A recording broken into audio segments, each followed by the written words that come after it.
Et bonsoir, chers conquérantes et conquérants, pour ce live de la galère qui a l'air d'être bien parti pour laguer puissance 10 000. Et en plus, j'ai la caméra qui part en vrille, hein, ça aide pas. Mais du coup, effectivement, comme vous devez pour le voir, je pense, vous pouvez me le dire dans le chat, je pense que ma co est complètement moisie ce soir. Pire que les autres soirs, c'est peu dire. Hop, voilà, on stabilise la caméra, c'est mieux. Si le son passe, c'est déjà ça. A priori, le stream est quand même plutôt bien géré chez Twitch. Parce qu'aujourd'hui, enfin, Twitch priorise énormément le son par rapport à la vidéo. Donc, même si la vidéo lag un peu, beaucoup, chez moi. En tout cas, ce qui est sûr, c'est que vivement la fibre, qui officiellement devrait arriver bientôt. Officiellement. On verra bien. Mais c'est pas gagné.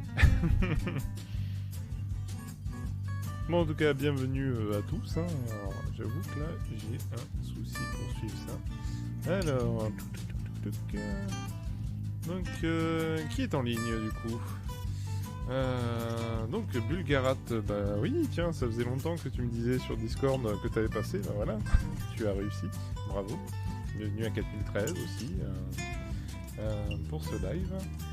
Alors, on va essayer de revenir sur le chat de ce côté-là. Alors, du coup, pour ceux qui ne le savent pas, il y a deux chats, donc celui de Discord et celui de Twitch. Du coup, vous pouvez participer des deux côtés, j'essaie de surveiller les deux en même temps. Donc, j'espère que le son est bien, que tout le monde m'entend bien, que ça lague pas trop. Il y a un sacré délai par contre à ça. Malheureusement, en fait, chaque coupure est suivi d'un décalage, un léger décalage du stream, et vu que je coupe en permanence, fait que ça décale énormément. Donc du coup, bah on va faire avec. Hein. Le fond sonore va pas durer, voilà, parce qu'il a déjà coupé là en fait. Le temps que tu envoies le message, ça avait déjà coupé. Donc, en tout cas, voilà, bah, merci d'être là. Du coup, on va commencer peut-être à parler un peu des actualités, qui est un peu le but du coin de l'IT. Parler des actualités, que ce soit technologie, informatique, serveur et autres, voilà, c'est plus ou moins en rapport avec les technologies.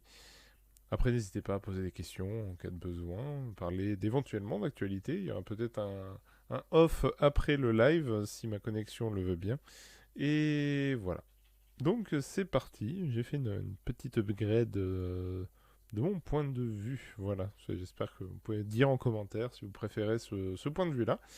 J'ai réduit un peu l'écran, j'ai mis un peu plus gros. Ça devrait aider pour les lives.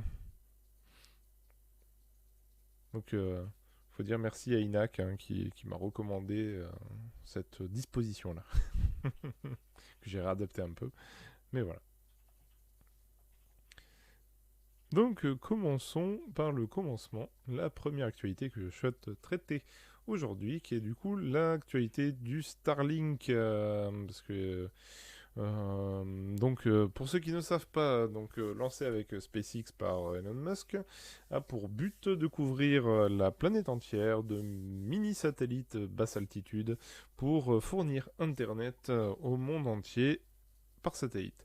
Donc, en plus de permettre une pollution considérable du ciel, hein, avec des petits points lumineux qui se baladent dans le ciel, ils veulent donc offrir une offre d'abord grand public qui était autour des 100 euros de mémoire. Beaucoup plus easy comme ça, merci. Effectivement. Donc, du coup, avec la première vague de satellites qui couvre plutôt les pays occidentaux, avec du coup le Starlink, c'était autour des 100 euros avec 600 euros de matos. Bah là, Starlink passe la vitesse supérieure, hein, parce que du coup, il y a de plus en plus de satellites, donc un maillage de plus en plus important, donc il y a des micro-coupures du son. Oui, je sais, malheureusement. Malheureusement, je peux pas y faire grand-chose. Puisque je descends. En fait, d'habitude, je suis sur un débit qui oscille entre On va dire 600, 700 et 900 kilos bits par seconde. Là, aujourd'hui, je suis plutôt entre 0 et 500. Donc ça va pas être évident.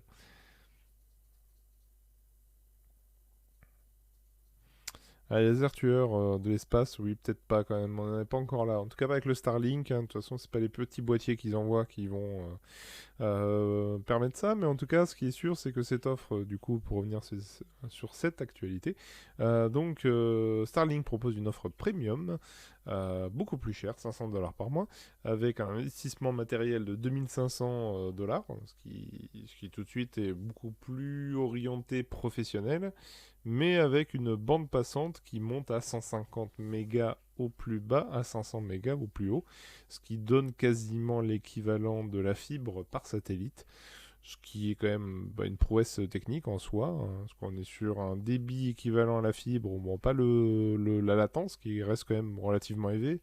Et à côté, on est sur de la communication satellite, hein, donc 20 millisecondes, 20-40 millisecondes, c'est un peu l'équivalent de la DSL au niveau du ping, enfin de la latence, et du coup, effectivement, ça reste une prouesse technique. Mais au détriment de beaucoup de choses. À vrai dire, en plus de cette actualité qu'il n'y a pas, il faut savoir que quand même là aujourd'hui, on commence à voir du coup comment il s'appelle déjà le programme spatial chinois? Euh, je me souviens plus du nom. Mais bref, en tout cas, donc la Chine et la Russie sont en train de s'opposer en fait au réseau qui est en train d'être posé par SpaceX, donc en opposition aux Américains, vu les tensions actuelles, mais aussi que, bon, il y a beaucoup de scientifiques qui voient d'un très mauvais œil cette couverture satellite énorme, parce que déjà, les quelques satellites qui actuellement posent d'énormes problèmes pour l'observation spatiale, déjà actuellement, pour les scientifiques, c'est déjà un problème. Alors qu'on est à peine 10% du maillage prévu, parce qu'ils ont prévu encore maintes et maintes lancements de dizaines par dizaines. Je crois qu'il y a une dizaine de satellites en même temps, je crois, ou même une centaine. Bref, en tout cas, ils ont prévu, je crois, encore 10 000 satellites. Bref, un réseau de fous. Mais ce qui est sûr, c'est que, bon, c'est... Bon, voilà, c'est une... Je pense que c'est problématique, mais effectivement, est-ce qu'on aura le choix? On verra bien. C'est la fibre pour 10 fois plus cher. Oui, effectivement. Enfin, d'un côté, c'est quand même par satellite, donc c'est quand même un avantage considérable pour certaines régions. Après, est-ce qu'on doit polluer l'ensemble de l'espace, enfin de l'espace proche? Est-ce qu'on doit polluer tout ça, le monde entier, du coup, hein, parce qu'il faut couvrir l'ensemble de la surface pour donner de la fibre aux zones non couvertes? Ouais, je suis, on va dire, très relativement convaincu, sachant que pour toutes les zones occidentales, etc., le taux de couverture étant significativement élevé, on sait très bien que c'est pour le peu de monde qu'il y a dans des zones peu couvertes. C'est quand même, même en France, on en a quand même très peu, hein, des zones vraiment sans connexion. En tout cas, c'est des zones perdues ou sinon des zones vraiment à protection naturelle, enfin des zones où effectivement ils ne peuvent pas faire des travaux comme ils veulent. Mais bon, on va dire, à part ces quelques exceptions, effectivement, c'est surtout des pays, voilà, comme en Afrique ou des zones vraiment désertiques, où effectivement, on va pas poser la fibre dans les zones désertiques. Incroyable. Donc ça a son utilité, mais effectivement, aujourd'hui, il y a eu quelques indications, enfin quelques pétitions internationales scientifiques contre du coup ça, parce qu'effectivement, il faut bien s'imaginer que c'est pas juste pour l'observation du ciel pour les particuliers hein, qui se plaignent. C'est surtout qu'effectivement, il y a des centaines de millions de dollars en jeu de divers projets internationaux d'observation de l'espace à partir du sol. Donc, si on commence à balancer des trucs, les fameux satellites de SpaceX, qui du coup provoquent des points intermittent sur l'ensemble des prises de vue, et effectivement, ça devient très très compliqué et ça va forcément impliquer que on sera obligé de sortir du coup de cette zone de maillage pour observer tranquillement l'espace. Du coup, ça rend inaccessible, en fait, ça rend caduque surtout beaucoup de projets spatials. Mais en plus de ça, ça veut dire qu'il faut passer par une fusée, balancer un satellite dans l'espace pour réussir à faire une observation à peu près correcte. Ce qui est quand même vachement problématique. Mais bon. Bref, en tout cas, ça parlait d'informatique, mais aussi d'espace. Mais c'était en tout cas une actualité qui m'avait marqué. Donc on reste quand même sur une histoire de connexion Internet, pour passer sur une autre actualité, celle de Patrick Drahi, donc patron de SFR, qui chouine, on va dire ça comme ça, c'est un peu... mais ça fait des années, on va dire, ça va faire plus de 10 ans, je crois que je vois des articles tomber de lui, entre sa tentative de détruire la neutralité du net, hein, c'est un prochain article, mais voilà, ça fait depuis l'arrivée de Free Mobile sur le marché, effectivement, SFR, mais pas que, hein, Bouygues aussi, Orange, hein, qui ont aussi leur petite pique au passage, chouine un peu sur le fait que, oh là là, il y a beaucoup trop d'opérateurs en France, ce qui est quand même assez drôle en soi. Euh,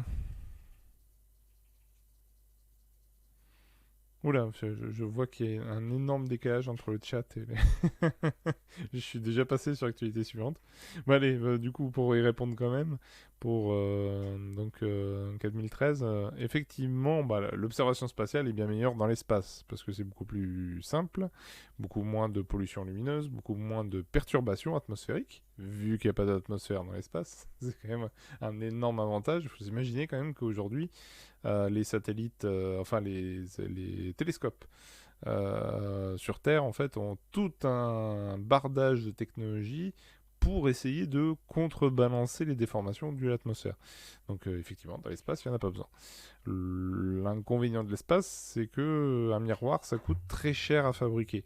Et que effectivement, si le satellite se plante, ça fait un peu chier d'avoir mis autant d'argent dans un satellite pour pour le détruire en fait dès le décollage. Donc effectivement, en général, pour les très très gros miroirs, en fait, ils préfèrent le garder au sol parce qu'au moins, il risque pas d'être détruit. Voilà, là où effectivement dans l'espace, c'est un peu plus compliqué. Puis surtout, ça coûte très cher de déployer un satellite dans l'espace. Il suffit de voir le satellite c'est Jeb Webb, je crois, un truc comme ça, qui effectivement était déjà un énorme système qui a été déployé avec un bouclier contre les radiations solaires, etc. Parce qu'il faut oublier qu'il y a ça dans l'espace quand même, parce que l'atmosphère a quand même des avantages. Mais effectivement, pour les très gros observatoires, c'est quand même beaucoup plus simple sur Terre que, en tout cas moins cher de le faire sur Terre pour de bien meilleures résolutions et d'efficacité d'observation que de le faire dans l'espace parce que ça coûte beaucoup plus cher. Et effectivement, avec SpaceX et les fusées réutilisables, le coût baisse de plus en plus. Et surtout que là, il y a une vraie course aux lanceurs, voire même des alternatives aux lanceurs, au principe de la fusée en fait. C'est peut-être une autre actualité, mais d'un côté je dérive sur du spatial, ce qui est quand même pas le sujet normalement, mais effectivement il y a d'autres alternatives de moyens d'envoyer des satellites, qui fait que peut-être ça coûte un jour, on sera dans une situation où ça sera limite moins coûteux d'envoyer un satellite d'observation que de le faire sur Terre. Parce que toute la technologie nécessaire pour contrebalancer l'atmosphère serait beaucoup plus simple de l'envoyer directement. Parce qu'effectivement, l'espace devient de plus en plus sûr dans ces fusées, parce que quand même, on a eu des périodes assez comment dire, coûteuses, hein, que ce soit en ressources comme en vie humaine, hein, malheureusement, dû aux différents lanceurs qui, c'est quand même une prouesse technique, mais aussi une prise de risque majeure. Donc voilà. C'est sûr qu'aujourd'hui, ça semble devenir de plus en plus simple. Et il y a quand même beaucoup de monde sur le marché. Et donc, parce qu'aux États-Unis, rien que pour les Américains, je crois qu'il y a 4 ou 5 acteurs qui sont présents pour les lanceurs réutilisables. Et autre alternative aussi de lanceurs. Mais il y a aussi carrément, les Russes développent aussi leurs propres lanceurs. Les Chinois surtout. Hein, c'est là aujourd'hui le vrai concurrent aux Américains, c'est la Chine. avec leur propre lanceur, avec une partie du lanceur qui est réutilisable. C'est encore en cours de développement, c'est pas encore aussi fiable et aussi avancé que le produit qu'a fait SpaceX, mais effectivement, les Chinois commencent à taquiner un peu dans ce milieu-là, et c'est même pour ça qu'ils veulent lancer leur propre station spatiale nationale, hein, donc plus internationale. Donc non, c'est là-dessus, je pense qu'il y a dans les 15-20 prochaines années, on devrait avoir de sacrées évolutions dans ce domaine. En espérant que ça a aussi des retombées dans les technologies de particuliers. Ce qui a toujours été le cas du spatial. Hein, énormément de technologies développées pour l'espace et maintenant est aujourd'hui en fait dans des technologies très communes pour les particuliers. Donc autant on va espérer pour envoyer nos propres satellites, nos propres serveurs. Tiens, on pourrait envoyer des serveurs dans l'espace directement. Ça serait drôle. Alors son petit serveur dans l'espace. Mais bon. Bref, en tout cas, voilà, c'était la petite aparté pour répondre au chat. Donc revenons à cette actualité donc de Patrick Drahi qui du coup chouine au fait de ne pas pouvoir se regrouper avec d'autres opérateurs parce qu'effectivement il ne faut pas oublier la petite histoire pour ceux qui n'ont pas suivi ou qui sont trop jeunes pour l'avoir suivi, c'est que effectivement c'est surtout l'ARCEP hein, qui avait poussé la création d'un nouvel opérateur mobile. Hein, et parce que effectivement, les trois opérateurs historiques de l'époque, hein, qui étaient donc Bouygues, Orange et SFR, avaient été condamnés en justice pour entente illicite, pour voilà, parce que normalement ils sont censés être concurrents, pas se mettre d'accord sur les prix, donc ils se sont mis d'accord, ce qui fait qu'ils ont été condamnés, ce qui fait que ça a poussé aussi à l'ARCEP de mettre un quatrième acteur qui permet de chambouler un peu, sachant qu'en plus Free dans la DSL avait déjà fait son petit bordel, hein, le troublion de la DSL, hein, comme il était surnommé à l'époque, parce que effectivement on était à l'époque sur du décompte à la minute ou au mégaoctet, là où Free est arrivé en mode moi je propose de l'illimité, et c'est vrai qu'effectivement ça a resté plus ou moins une offre à la française. Euh, je viens d'entendre la fin de la réponse sur les satellites. Effectivement, il y a un gros décalage. Donc, en tout cas, ce qui est sûr, c'est que, bon, refusionner encore un opérateur est plutôt dangereux dans l'état actuel des choses, parce que, en fait, il n'y a pas assez de garde-fous. Donc, il est fort probable que si on reconstitue ces trois opérateurs, on se retrouve dans exactement la même situation qu'il y a une dizaine d'années. Je crois que ça a plus de 10 ans maintenant, Free Mobile, de se retrouver dans la situation où ils regroupent et, et se mettre d'accord sur des tarifs pour faire en sorte de gonfler les tarifs. C'est vrai que, voilà, à l'époque quand même, hein, un forfait, bah, même si c'était les technologies de l'époque, hein, mais les prix étaient quand même plus élevés. Même si ces derniers temps, je trouve, depuis 3-4 ans, on a quand même une augmentation progressive. En fait, les promos sont très régulières, mais effectivement, ils comptent beaucoup sur le fait que les gens ont la flemme de changer d'offre pour, du coup, préserver des tarifs plus élevés. C'est-à-dire qu'on a, au final, aujourd'hui, en fait, les offres qu'on avait avant de base sont devenues aujourd'hui que des offres promotionnelles à durée limitée. Donc, à voir dans la durée si ça perdure sous ce format-là, mais j'ai vraiment le sentiment que progressivement, de toute façon, ça se sent chez tous les opérateurs, les prix augmentent. Là où pourtant ils sont quand même vachement subventionnés quand même d'Airtus. Donc du coup c'est quand même légèrement abusé.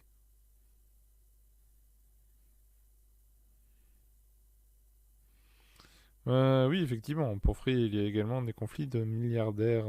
Oui, bah, c'est clairement, hein, de toute façon, Xavier Niel voulait rentrer sur ce marché-là, et effectivement, on savait que il aimait bien foutre un peu le boxon, et surtout essayer bah, de redynamiser le marché. Effectivement, on peut pas dire que Free Mobile a quand même foutu un sacré bordel chez les opérateurs. C'est même pour ça qu'il y a eu quand même pas mal de refusionnements, parce à l'époque, il y avait quand même Numéricable d'un côté, il y avait SFR, Bouygues, on avait, mais je crois que Bouygues avait racheté encore un autre opérateur. Mais bon, bref, il y a eu quelques micro-opérateurs, etc., des MVNO pour les différentes offres basées sur la couverture d'un opérateur historique. Mais bref, effectivement, je reste tant qu'il n'y a pas trop de changements à l'ARCEP, même si c'est quand même très tendu ces derniers temps pour l'ARCEP, parce qu'on veut leur refiler une partie de ses prérogatives à d'autres institutions moins à cheval sur les principes de neutralité et d'intérêt pour la population, fait qu'effectivement aujourd'hui on se retrouve dans la situation où l'ARCEP petit à petit est obligé de céder le terrain pour ce genre de propos. Mais bref, surtout que sans transition sur l'actualité suivante, parce que Drahi a été particulièrement bavard cette dernière semaine, parce que monsieur, effectivement, est un grand défenseur de la mise à mort de la neutralité du net. Voilà. Alors pour ceux qui se mesurent pas bien en fait l'impact que peut avoir la neutralité du net aujourd'hui, la neutralité du net, ça consiste en quoi? C'est assez simple. Alors je sais pas s'il l'explique dedans, probablement, mais en tout cas ce qui est sûr, c'est pour résumer, c'est que aujourd'hui, légalement, un opérateur n'a pas le droit de discriminer les paquets sur le réseau. Il peut y avoir des goulots d'étranglement, dû au fait que il y a quelques câbles opérateurs. Je sais pas si on appelle ça câble opérateur. Non, ça c'est pour les Américains. C'est donc des opérateurs techniques qui s'occupent des fibres internationales, là, des interconnexions continentales. Donc là, effectivement, il peut y avoir des goulots d'étranglement dû au fait que il y en a pas 50 000, mais il y en a quand même pas mal de liaisons de connexion. Mais bref, ce qui est sûr, c'est qu'un opérateur, en France en tout cas, il n'a pas le droit de discriminer les paquets. Ce que ne voudrait briser Patrick Drahi, parce que ça l'arrangerait bien, parce qu'il y a déjà eu un rapport qui était sorti, qu'ils avaient présenté à la Commission européenne il y a 6 ans, je crois, un truc comme ça. Ils avaient présenté donc un dossier où ils avaient en gros expliqué que ça arrangerait bien les opérateurs en Europe de pouvoir segmenter Internet. C'est-à-dire d'avoir une offre de base où tu peux juste consulter des sites Internet et consulter tes mails. Et que si tu veux faire du streaming, il faudra payer une option en plus. Puis si tu veux jouer en ligne, il faudra payer une option en plus. Puis si tu veux streamer, il faut payer une option en plus. Et du coup, de segmenter tout ça, tranquillou pépère, et de vendre du coup des compléments de forfait. Voilà, c'est-à-dire que tu auras un forfait de base à 10 euros, puis tu achèterais 5 euros de plus pour avoir la télévision, puis 5 euros de plus, enfin, même pas la télévision, on parle même pas de l'offre télé, on parle juste d'avoir la bande passante pour regarder la télé. Après, tu payes ton forfait de streaming, machin, etc. Donc, ensuite, pour les jeux vidéo, ce serait pareil. C'est-à-dire que télécharger des jeux vidéo sur les serveurs de jeux vidéo, en fait, soit tu as un débit bridé à pas grand-chose, et que si tu veux avoir une connexion correcte, il faudra mettre la main à la poche et du coup payer un forfait qui te donne accès au serveur. En tout cas, avec une bande passante plus élevée. Et donc, effectivement, ça a été présenté, etc. Ça a été retoqué parce qu'effectivement, une partie des pays ne sont pas d'accord avec ce principe-là. Mais effectivement, chez les opérateurs français, il y a déjà, effectivement, c'était Orange avait déjà pris position où ils étaient en faveur de ça. Donc SFR aussi, Bouygues aussi. En fait, il n'y a que Free qui est plutôt en opposition sur ce terrain-là. N'est pas du tout favorable à ce principe. C'est quand même eux qui ont mis en place le forfait illimité quand même, donc ça serait un comble qu'ils soient d'accord avec ça. Mais du coup, effectivement, ça c'est quand même une tendance. Voilà, il y a un vrai lobby en place qui essaye vraiment de pousser à mort à ça.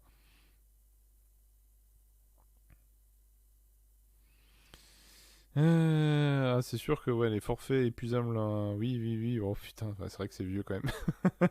20 minutes de forfait, mais après, je suis pas sûr qu'on soit dans des forfaits comparables. Pour revenir sur l'histoire de forfait, effectivement, on est sur une époque où effectivement on comptait à la minute. Les réseaux étaient aussi limités. Faut se rappeler quand même que il y a encore 6-7 ans on avait encore des saturations de réseau au Nouvel An, chose qui a totalement disparu. Voilà, c'est parce qu'il y avait trop de messages, trop de machins. Le fait d'avoir des limites de temps, etc., permet aussi de réduire la charge sur le réseau, quoi. Donc on est sur une époque différente, on va dire ça comme ça. Mais en offre équivalente au bûcher. Au bûcher, si tu veux. Mais bref, en tout cas, ce qui est sûr, c'est que les forfaits, est-ce qu'on peut vraiment comparer les forfaits? Je suis pas sûr. Mais ce qui est quand même le ressenti aujourd'hui, c'est que je trouve quand même que les prix ont augmenté pour une offre relative. On va dire ça comme ça. Je trouve pas que l'offre a énormément changé. J'ai pas le sentiment que le réseau s'est amélioré. Par contre, le prix, lui, a augmenté. Voilà, c'est plus ça qui est un peu inquiétant sur l'avenir des forfaits en France. Mais du coup, de toute façon, ils jouent sur tous les tableaux, donc ils veulent récupérer les subventions d'État pour déployer tout et n'importe quoi. Parce que je veux dire que voilà, pour la 5G, il faut qu'ils aient des aides de l'État. Pour déployer la fibre, il faut qu'il y ait des aides de l'État. Et au final, bah, c'est toujours les mêmes qui payent, parce que derrière, on paye quand même des forfaits plus élevés pour la fibre, alors qu'on a déjà payé via les impôts le fait qu'ils ont été subventionnés pour installer cette fameuse fibre. Mais bref, que je n'ai toujours pas, d'accord. Merci Orange. Bref, donc en tout cas, ce qui est sûr, c'est que on est sur une problématique en France avec les opérateurs. Après, que les opérateurs et Patrick Drahi, comme d'autres, comme Martin Bouygues ou comment il s'appelait déjà l'ancien patron d'Orange. Oh, purée, j'ai vraiment un problème de mémoire de nom. Moi. Mais bref, en tout cas, eux, finalement, ils prêchent pour leur paroisse parce que c'est tout leur intérêt de segmenter, parce que plus ils segmentent, plus ils peuvent se gaver. C'est l'inconvénient, parce qu'effectivement, aujourd'hui, il faut bien se rendre compte que le gros de la consommation aujourd'hui, c'est le streaming, en tout cas sur la bande passante consommée. À vrai dire, je pense pas que la segmentation de la connexion soit la solution. Je pense plutôt la décentralisation des nœuds de connexion est, mon avis, une bien meilleure solution. Mais bon, effectivement, on préfère centraliser. Est-ce que c'est bien de centraliser? Est-ce que ça fait quelques points à surveiller faciles? Et du coup, ça fait quelques acteurs. Voilà. Donc, du coup, c'est bien mieux pour contrôler quand t'as que quelques acteurs et un truc bien centralisé que tout un réseau décentralisé de connexion qui permet du coup d'accéder facilement à l'information au moindre coût. Mais bon, ça, c'est. Voilà, c'est malheureusement, c'est l'air du temps. Oui, parce qu'il y a beaucoup de gens qui sont encore dans l'illusion de Internet, c'est décentralisé, c'est indestructible. Alors, comment dire, je vais peut-être en choquer, mais ce n'est plus le cas. En tout cas, quasiment plus. Il faut bien se rendre compte qu'aujourd'hui, les acteurs de l'Internet, globalement, on tourne autour de 5, allez, 10 acteurs vraiment qui écrasent le game. Voilà, tu prends les GAFAM, t'as pratiquement fait le tour de ce qu'est Internet aujourd'hui. Ce qui est hallucinant, ce qui n'était pas le cas avant, mais qui est quand même parfaitement le cas aujourd'hui. Donc aujourd'hui, effectivement, le fait que Patrick Drahi veut tenter de briser la neutralité du net est aussi du fait que aujourd'hui, c'est facile de détecter d'où vient la connexion et quels sont les nœuds à contrôler pour faire payer un forfait. Aujourd'hui, c'est très facile. Surtout que les technologies d'aujourd'hui et surtout les technologies d'infra et la puissance informatique beaucoup plus accessible dans les outils réseau, fait qu'aujourd'hui on peut facilement analyser des paquets pour détecter en fait lesquels vont où et quelle est leur utilité, qu'est-ce qu'ils font. Donc du coup à partir de là ils peuvent faire payer un forfait ou en tout cas de diminuer la priorité de ce paquet sur le réseau parce que ce client n'a pas payé l'offre pour. Voilà. En tout cas aujourd'hui c'est beaucoup plus facile, sachant qu'en plus les acteurs que tu as en face, c'est quasiment tous les mêmes. T'as les GAFAM, t'as les quelques plateformes de stream. Globalement, ça fait pas énormément de monde avec qui discuter pour en arriver à cette segmentation. Ah ouais, clairement, la segmentation est une hérésie, ça. C'est d'un point de vue de libriste et d'outils décentralisés qu'est Internet, normalement. Il l'est toujours d'un point de vue structurel. Mais aujourd'hui, dans son utilisation, tout est centralisé. Donc, ils sont capables de faire de la segmentation avec des VPN. Bah, techniquement, oui. En fait, à vrai dire, je pense même que dans le cadre d'une segmentation des connexions, c'est la mort des VPN. Parce qu'un VPN n'étant pas analysable, enfin, il est forcément détectable dans le sens qu'on va détecter que c'est un paquet non identifié. À partir de là, ils ont juste à mettre en low priority de la mort tous les paquets qui sont non identifiés. Et le problème est réglé. Donc, non, là, je pense qu'effectivement, le fait de détruire la neutralité du net mettra à mort aussi le fait de pouvoir utiliser un VPN. Ce qui les arrange aussi. Faut bien s'imaginer que derrière, il y a quand même pas mal de monde qui voit d'un très mauvais œil euh, la généralisation des VPN. Donc, effectivement, je pense que tôt ou tard, il y aura un très fort lobbying pour favoriser ça, ce qui est déjà le cas, mais effectivement, il va s'amplifier avec ce genre d'utilisation. Même si aujourd'hui, bon, il y a une forme de tolérance à l'état actuel des choses. On verra, parce qu'il commence à y avoir pas mal d'acteurs sur le marché du streaming. Est-ce que le streaming va durer indéfiniment, enfin sous sa forme actuelle, avec autant d'acteurs? C'est pas gagné quand même, donc on va dire le téléchargement illégal risque de reprendre assez rapidement si les gens ont déjà du mal à payer les plateformes, mais surtout que si bah, il commence à avoir trop de plateformes, bah, à un moment donné les gens ils n'ont pas des moyens illimités quoi. C'est payer 15 € par-ci, 15 € par-là, ça commence, ça commence à faire beaucoup. Surtout qu'en plus il y a des contenus très divers, enfin c'est les plateformes ont quand même signé des accords qui sont pas trop dégueux, donc en général, tu as largement de quoi t'occuper avec une plateforme. Tant pis, tu auras d'autres trucs que tu n'auras pas. Quoi. Ou sinon, tu fais un roulement.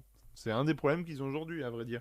Quand tu vois les articles de Netflix, etc., ils ont un problème de turnover où en fait les gens s'abonnent le temps d'une série et se désabonnent dans la foulée. Quoi.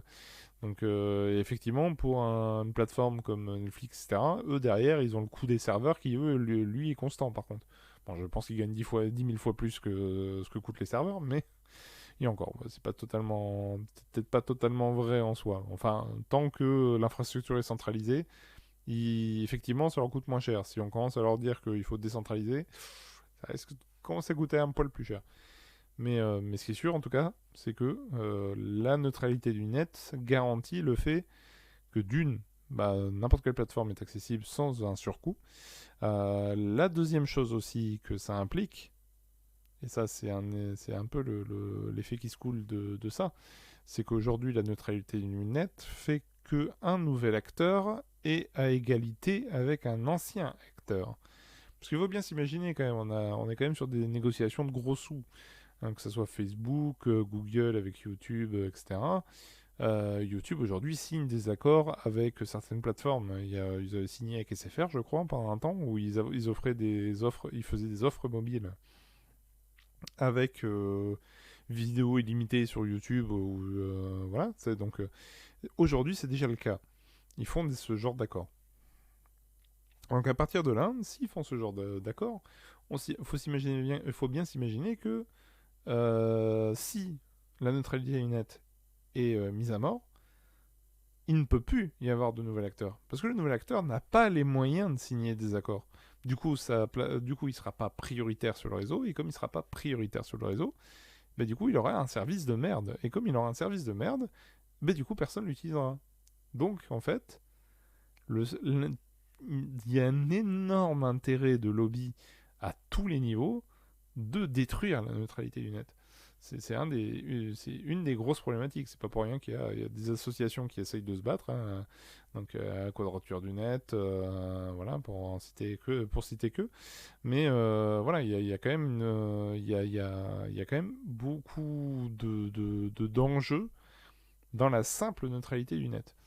Et voilà, et c'est vrai qu'on en parle très peu, parce qu'aujourd'hui, bon, on va t'expliquer, bah ouais, quand même, le streaming, ouais, ça représente 80% du réseau, hein, ça coûte de l'argent à l'opérateur. Alors là aussi, hein, j'enfonce des portes ouvertes. Aux dernières nouvelles, Netflix paye un opérateur. Je voulais... Alors Google, c'est un poil moins vrai. Voilà, parce qu'ils ont leur propre réseau. Mais aux dernières nouvelles, il y a aussi, donc, en tant qu'opérateur, ils payent l'interconnexion entre ces serveurs et le réseau des autres opérateurs. Donc, cette excuse à la noix de ça nous coûte de l'argent, c'est, comment dire, en grosse partie faux. C'est en fait, comment dire, le fait que c'est faux, c'est simplement que Netflix paye un opérateur, Amazon aussi, Google aussi, voilà, tout le monde paye un opérateur. Donc du coup, eux, voilà, c'est à un moment donné, s'ils considèrent que c'est pas rentable, ils ont soit ils coupent l'interconnexion avec ce service. Du coup, ils ont leurs clients qui vont râler. Donc après, il y a un équilibre entre les deux. Donc ce qui est à peu près le cas aujourd'hui, hein, sauf erreur de ma part.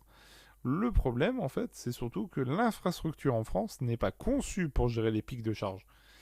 Aujourd'hui, effectivement, le réseau français n'est pas conçu pour que tout le monde tire en même temps sur la bande passante. Il y a trop de nœuds d'interco, en fait, qui regroupent beaucoup de connexions, qui font que, effectivement, quand t'as le voisin qui tire trop, en général, tu le ressens, en fait, sur ta connexion. Donc, et ça, par contre, c'est eux, en fait. C'est en tant qu'opérateur, en fait, ils ne peuvent pas garantir le service. Ce qui leur permet d'avoir des prix effectivement plus compétitifs. Parce que comparé à d'autres pays, on a quand même des offres qui sont vraiment pas chères. D'autres pays sont plus chers. En tout cas, à monnaie équivalente. Enfin, voilà. Vous comprenez un peu le concept. Mais voilà. Mais du coup, effectivement, le fait que ça coûte de l'argent, c'est du bullshit aussi. Donc voilà. C'est à un moment donné, la neutralité du net aujourd'hui nous garantit le fait qu'il y a une équité entre acteurs sur le réseau. Que si tu as une entreprise et que tu veux créer ton entreprise sur le net, tu ne seras pas discriminé par l'infrastructure. Tu seras. Voilà, si tu trouves un marché, tu auras un marché. Parce que tu n'auras pas de limite rattachée au fait que tes clients ont accès à ton service. Ce qui serait mis à mort si on met à mort la neutralité du net. Voilà. Donc, je pense que c'est un élément à défendre. Mais bon, ça va demander un peu plus que l'investissement aujourd'hui politique qu'il y a autour de cette question-là. Mais bon, c'est en tout cas, voilà, je me suis un peu étalé longuement sur la neutralité du net. J'espère que ça a été clair, parce que voilà, n'hésitez pas si vous avez des questions sur le sujet, parce que je pense que c'est un sujet qui est très très vaste et qui a aussi tout son intérêt un peu de comprendre le principe le fonctionnement Internet et aussi l'impact qu'auraient ces différents textes de loi. Je pense que beaucoup de gens ne se rendent pas compte à quel point ça pourrait les impacter.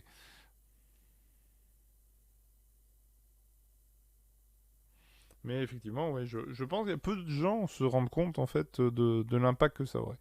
C'est même dans le milieu informatique, je pense qu'il y a beaucoup de monde ne se rendent pas compte parce que en fait, on mesure pas réellement la quantité de données que représentent ces éléments-là. Faut s'imaginer quand même que comment dire. Je crois que je prendrais peut-être l'exemple québécois en fait. Le Canada, Québécois et Canada, mon Dieu, je vais me faire tuer. Voilà. Malheureusement, les Québécois font partie du Canada. Voilà, je, je- je vais mourir s'il y a un Québécois dans le tas. Mais en tout cas, ce qui est sûr, c'est que là-bas, en fait, ils payent au giga la connexion Internet. Donc du coup, comme ils payent en fait la connexion donc je crois qu'ils ont un forfait, en général c'est autour des 100 gigas, etc. Mais il n'y a pas que les Québécois, je crois, au Belgique aussi, je crois que c'est un peu comme ça. Bref, je me suis pas totalement renseigné là-dessus, mais c'est quand même l'idée. C'est quand du coup, en fait, t'as beaucoup les plateformes en fait ont un peu du mal à rentrer sur le marché à cause de ça. juste parce que déjà il y a une limite de bande passante, enfin une limite plutôt de quota, un quota de téléchargement, chose qu'on ne connaît pas en France, en tout cas pas particulièrement. Plus sur le mobile, mais voilà, eux c'est vraiment sur les lignes fixes aussi. Il faut se rendre compte quand même que 100 gigas, c'est rien. Enfin, 100 gigas par mois, c'est rien. C'est surtout si on fait du streaming. Mais voilà, le streaming, ça bouffe. Et pas qu'un peu. Et il faut s'imaginer que là encore, comment dire, 100 gigas, c'est jouable si on fait pas trop de vidéos. Je pense que ceux qui utilisent un partage de co avec mobile le mesurent plus déjà. Mais voilà, donc après, il faut s'imaginer que si on passe à la 4K, voire encore plus loin le 8K, faut, faut s'imaginer toute l'infra que ça nécessite derrière pour répondre à une telle demande de réseau. Donc à un moment donné, en fait, les opérateurs, là, aujourd'hui, s'ils réagissent comme ça, c'est pas pour rien, quoi. C'est c'est parce qu'ils savent que derrière, s'ils veulent que le réseau tienne, il va falloir mettre un peu de pognon. Et chose qu'ils ont tellement pas fait depuis longtemps que effectivement, ça va leur coûter un bras. Et qu'ils ont pas envie. Parce qu'ils sont pas là pour ça. Ils sont pas là pour dépenser, en fait. Et voilà. En tout cas, ce qui est sûr, c'est que c'est une chose à surveiller. Mais je pense que je me suis un peu trop attardé sur cette actualité. On va essayer de passer à la suivante. Je pense que j'ai dû perdre la moitié de mon public avec ces histoires. Donc, en tout cas, ce qui est sûr. Donc, du coup, quelle est la question? Est-ce que le tuning SSH serait une solution? Bah, le tunneling, il sera sur le même principe. Après, à vrai dire, ça dépend de comment on fait l'analyse de paquets, etc. Oui, le SSH peut dissimuler une partie des transmissions de données, mais ça sera qu'une partie. Et à vrai dire, si à un moment donné, tu as des connexions SSH qui dépassent un certain niveau, enfin, on va dire, aujourd'hui, un SSH, on sait que c'est léger. Donc si tu commences à avoir des SSH qui te pompent 1 gigabit par seconde, je pense que c'est quand même facile de mettre une règle qui limite à la bande passante au SSH à rien, quoi. Voilà, je, voilà, je suis pas sûr que ça change grand-chose. Mais du coup, effectivement, quelles que soient les technologies, de toute manière, le fait de casser la neutralité du net impliquera forcément que, ben, s'il y a une nouvelle technologie, une nouvelle solution, un nouveau moyen de connecter, par exemple, sans la neutralité du net, le peer-to-peer n'aurait pas existé. Le téléchargement illégal non plus. Ce qui est dommageable hein, dans les deux sens. Hein. Voilà, effectivement, le téléchargement illégal, c'était quand même pas la période la plus clean d'Internet. C'est sûr. Par contre, le peer-to-peer a quand même d'énormes intérêts. Que ça soit en coût, que ça soit en coût écologique, hein, parce que ça n'a pas l'air, mais d'un point de vue écologique, ça a un vrai intérêt de faire du peer-to-peer à tous les niveaux. Mais effectivement, ça décentralise complètement. Alors, je pense on risque de partir dans un débat très long si on commence à demander pourquoi le peer-to-peer serait écologique, mais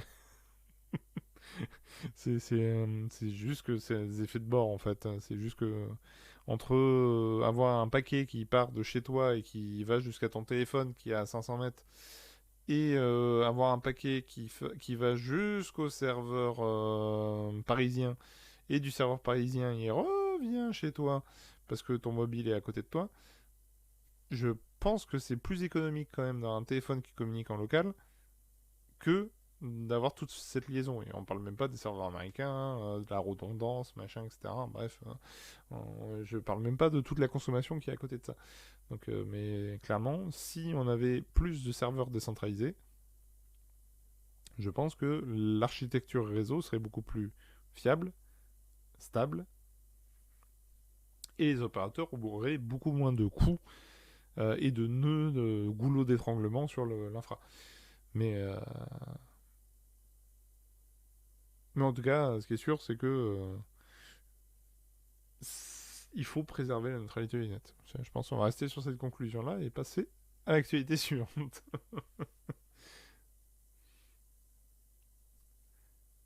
Alors, donc passons à l'actualité suivante. Après avoir parlé beaucoup de neutralité, on va parler aujourd'hui d'un PC pas cher, hein, qui paye pas de mine, qui est assez étrange. Donc il m'a marqué pour ça. Donc à 15 dollars le petit PC.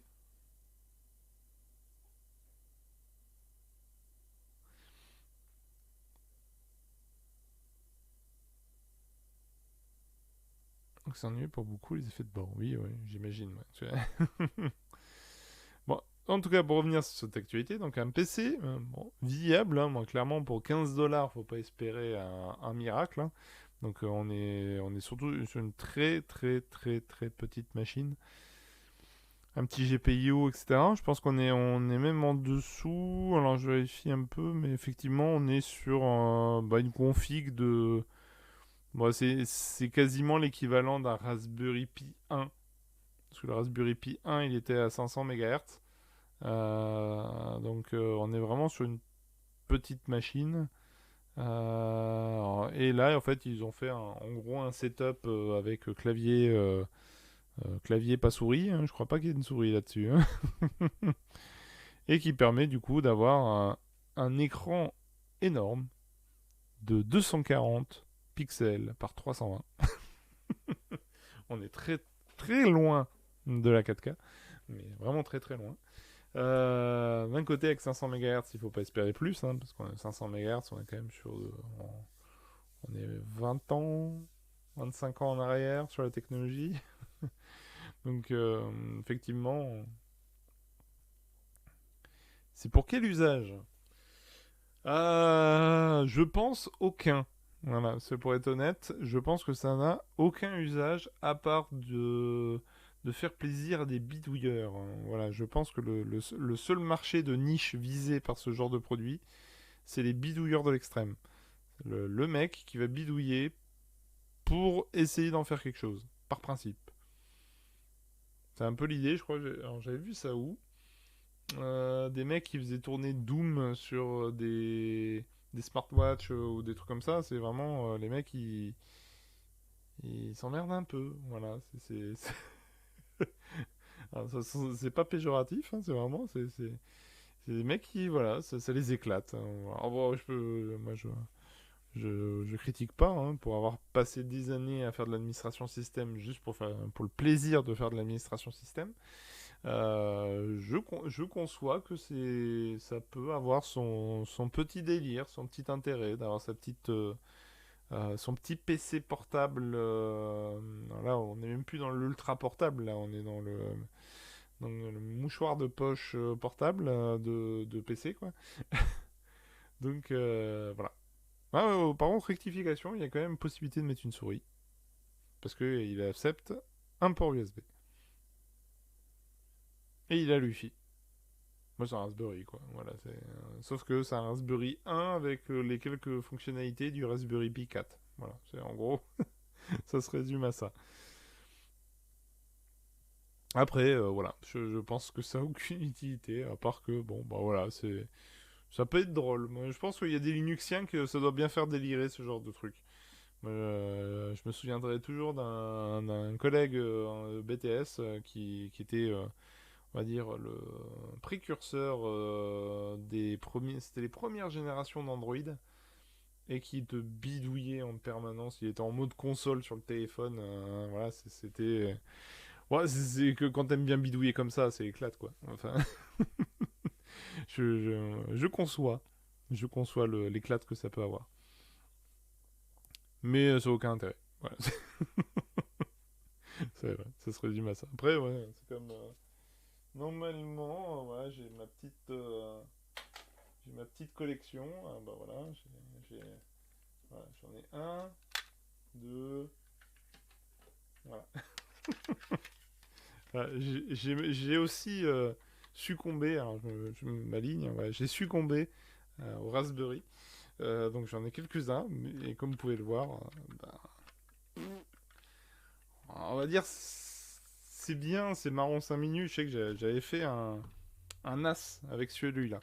Celui-là, ça a été un de mes premiers NAS, à vrai dire. C'était un Raspberry, parce qu'il y avait 4 ports USB. J'avais branché mes 3 disques durs externes dessus.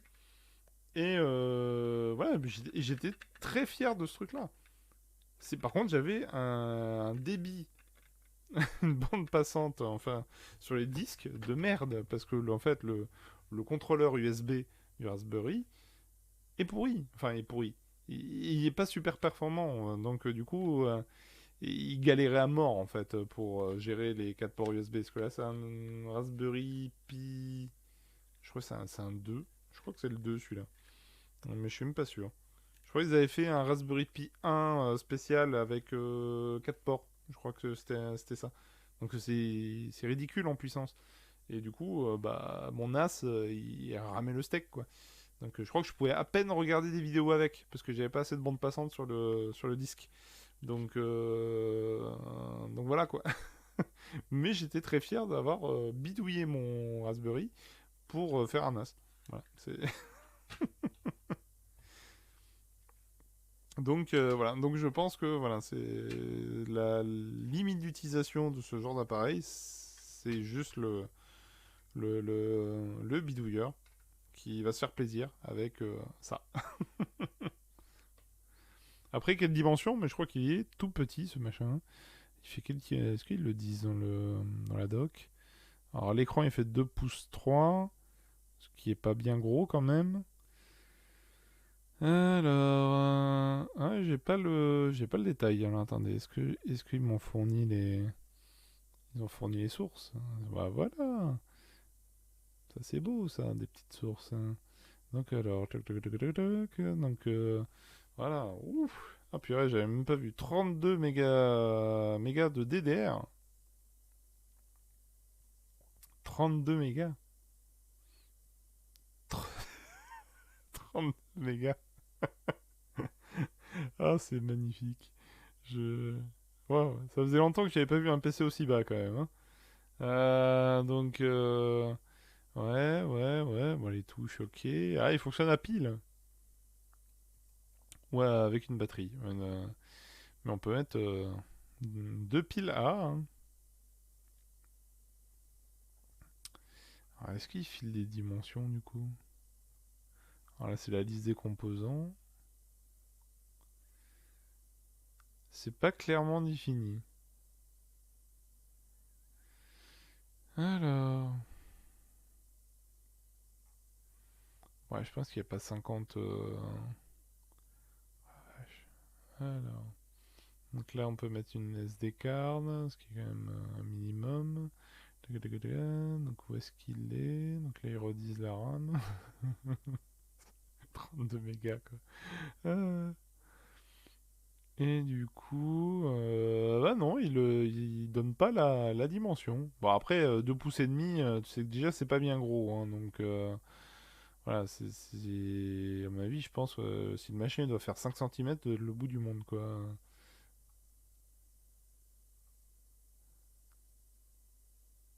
Non, je vois pas dans l'article l'histoire des dimensions. Il donne le nombre d'exemplaires, la PCB. Alors, je sais pas s'il file la doc, mais. Alors, est-ce que. Ils ont fait un dépôt de code? Non. Oh, cette tête. Maï. Ouais, non, du coup, il y a pas le détail. Mais en tout cas, ce qui est sûr, c'est que.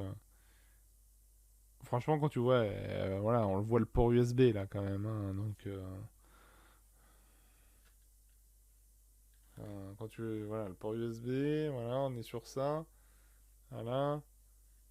Ah, à mon avis, je pense qu'on n'est pas loin de ça quand même, hein. En taille, à mon avis, je pense qu'on n'est pas loin de ça, hein. Un poil plus. Un poil plus étroit et un poil plus large. À mon avis, je pense qu'on est. Voilà, on n'est pas très loin de ça.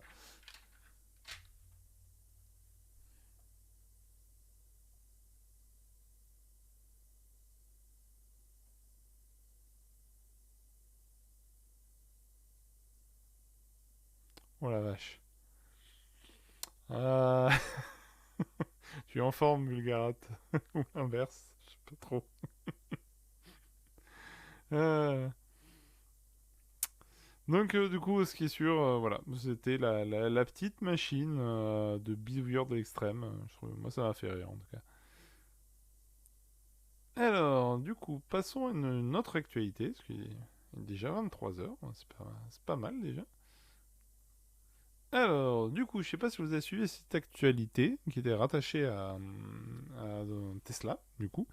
J'ai cherché le nom, hein, voilà. Mais avec des problèmes de freinage fantôme. Donc, on va parler un peu de d'IA, enfin, si on peut appeler ça une IA. Enfin, techniquement, oui, hein, mais voilà. Non, j'ai pas de bannière pour ça. Je pense que j'ai j'ai déjà pas énormément de monde. J'ai quand même pas de bannière pour ça. Mais en tout cas, pour revenir à cette actu, donc les freinages fantômes, un gros problème a priori, hein, parce qu'il commence à y avoir des clients qui râlent, qui vont plus que râler, parce ils commencent à lancer des démarches administratives contre Tesla à cause de ça, parce qu'effectivement c'est dangereux. Alors, pour résumer en fait l'article, c'est qu'en fait Tesla, en mode full auto du véhicule, enfin conduite assistée intensément par l'ordinateur de bord. Parce qu'ils veulent pas dire que c'est une conduite autonome maintenant. C'est plus de la conduite autonome, c'est de l'assistance à la conduite avancée. Voilà. Donc cette assistance a une tendance fâcheuse de faire des freinages d'urgence dans le vide. Il n'y a rien, mais il freine quand même. Et du coup, c'est hyper dangereux parce que du coup, bah, au milieu de l'autoroute, si tu te mets à piler au milieu de la route et que tu as une voiture qui arrive derrière, ben voilà, tu peux te la prendre. Sauf que si la voiture a pris la décision de freiner, c'est que c'est pas pour rien. C'est-à-dire que son algorithme considère qu'il y a un danger et que du coup, il s'arrête. Mais il n'y a pas de danger. Et le mec qui était derrière, il a vu aussi qu'il n'y avait pas de danger. Donc voilà, c'est donc hyper dangereux. Et effectivement, bah, ça faisait quelques temps en fait déjà qu'ils avaient ce problème et ils n'ont pas trouvé de solution à ce problème pour l'instant. Et à mon avis, je pense que ça va être très compliqué de trouver une solution à ce problème parce que ça reste un ordinateur de bord. Ça reste un ordinateur qui, du coup, de façon algorithmique, répond à des informations extérieures qui sont sujets à interprétation. Oui, pour l'instant, on a du mal à faire mieux que le cerveau humain pour ce genre de choses. C'est que quand tu regardes un peu comment fonctionne le système de Tesla, on est sur une méga caméra, voilà, de plusieurs grosses caméras, enfin, caméras efficaces autour du véhicule, et des radars en plus de distance, etc., qui, du coup, surveillent l'ensemble des éléments, qui analysent la vidéo en permanence, et qui du coup prend des décisions, voilà, c'est plus que son profil de décision a été défini à l'avance par un deep learning intense, hein, c'est-à-dire qu'on lui fait vivre plein de situations, et du coup il génère un profil décisionnaire, voilà, décisionnel pour dire que bah voilà, s'il y a tel stimulus à tel moment, à tel endroit, qu'il y a tel objet qui est détecté par la caméra et que la distance est comprise entre ça et ça, bah tu réagis comme ça. Voilà, faut bien comprendre que l'IA hyper intelligente, ça reste de la SF. Voilà, faut bien se mettre ça dans le crâne. Qu'aujourd'hui, en fait, la seule raison de pourquoi un algorithme donne un semblant d'intelligence, c'est parce qu'on lui a mis des terras et des terras de données dans la gueule et que à partir de ça, il génère un algorithme décisionnel qui permet de prendre cette décision plus rapidement. Enfin, faire ce choix plus rapidement plutôt qu'une décision. Et que du coup, si tu te retrouves dans un profil caduque, ou ben en fait un cas très particulier que si tu détectes ça, mais qui en fait ça est en fait un faux positif ou une mauvaise analyse de la vidéo, bah du coup il se met à freiner tout seul. Et est-ce qu'il y a une solution à ça? Et ça va être très compliqué. Parce qu'il faut bien s'imaginer que le profil généré automatiquement par le data center de Tesla qui calcule et qui permet d'améliorer l'algorithme, ils vont pas tous se repalucher à la main. Enfin, il n'y a pas de magie là-dedans. C'est de l'algorithme très avancé, poussé à l'extrême, mais un algorithme avec les inconvénients de l'algorithme, qui est qu'il y a toujours une part d'erreur, il y a toujours un pourcentage d'erreur. Et donc, effectivement, quand tu es un pourcentage d'erreur sur un algorithme qui te gère un site internet, il y a peu de chances que tu te craches avec. Ce qui n'est pas le cas avec une voiture. Une voiture, tu peux te cracher avec. Et c'est là tout le problème. Et c'est là le problème de ce freinage fantôme. C'est que et tu peux te cracher avec. Et que, bah, effectivement, a priori, l'algorithme a une situation assez régulière pour que ça fasse assez de vagues, hein, quand même, hein, parce qu'on entend parler, mais effectivement que l'algorithme se met à faire nawak. Donc à freiner comme ça, sans raison. Pourquoi? Même, même Tesla a un peu du mal à répondre à ce problème. À vrai dire, ils avaient eu un autre problème du même genre, hein. C'était plus dans la première version de l'autopilote, où il y avait je crois que c'était un développeur qui avait détecté ça un peu avec sa voiture. En fait, sa voiture ne détectait pas bien à un certain endroit, en fait. L'autoroute était tracée de façon, entre guillemets, inhabituelle. En fait, il y avait un relief particulier au niveau de la sortie, etc. Et du coup, en fait, l'algorithme, une fois sur deux, ne prenait pas la bretelle correctement. Et en fait, la voiture se déportait sur le rebord de la route, en fait. Euh, et donc, il avait signalé ce bug à Tesla. Jusqu'au jour où il n'a pas fait gaffe et que sa voiture l'a tué en fait. Il s'est planté dans la bretelle d'autoroute à l'endroit qu'il avait signalé en fait parce que l'algorithme en fait n'analysait pas correctement l'image et du coup au lieu de s'aligner sur la voie de la bretelle en fait il s'alignait sur de l'autre côté de la ligne en fait de la route. Du coup celle qui avait le Y là de la pointe du Y. Enfin oui, à l'intérieur quoi. Et du coup, il s'est planté dedans. Voilà. Donc, c'est un algorithme. C'est malheureusement, on fera pas de magie avec des algorithmes. C'est à un moment donné une certaine limite dans ce qu'elles peuvent apporter. Par contre, et c'est un des éléments sur lesquels je pense Tesla aurait dû commencer par là, mais je pense que ça aurait été moins vendeur quand même, c'est sûr. C'est l'assistance à la conduite, comme ils l'annoncent en fait, à vrai dire, hein, mais qu'ils ne le vendent pas réellement. C'est vraiment que je pense aujourd'hui, à l'état actuel, des technologies et de l'algorithmie, etc., puis aussi d'un point de vue décisionnel, et voilà, c'est triste de dire ça comme ça, mais voilà, c'est qu'à un moment donné, je préfère être maître de mon véhicule et d'avoir un véhicule qui m'assiste que de prendre un véhicule qui peut décider par lui-même de me tuer. Soit par un bug algorithmique, soit par décision de la machine de dire il y a 5 personnes devant moi, et donc il faut que la voiture va prendre le choix de tuer le moins de personnes possible, et donc elle va plutôt me cracher dans le mur que d'aller tout droit. Vous allez me dire, c'est dégueulasse, effectivement, parce que bah ouais, enfin le truc c'est que c'est à moi de prendre la décision. Enfin voilà, c'est ce que la voiture, si volontairement elle me crache, si en plus à ce moment-là en fait c'est un faux positif, en fait il a confondu un dessin de bonhomme sur le bitume, et qu'en fait c'était un dessin super réaliste, hein, qui fait que la voiture, elle a détecté 5 personnes sur la route, et du coup, elle me crache dans le décor. Et ouais, c'est le risque des algorithmes. Donc, un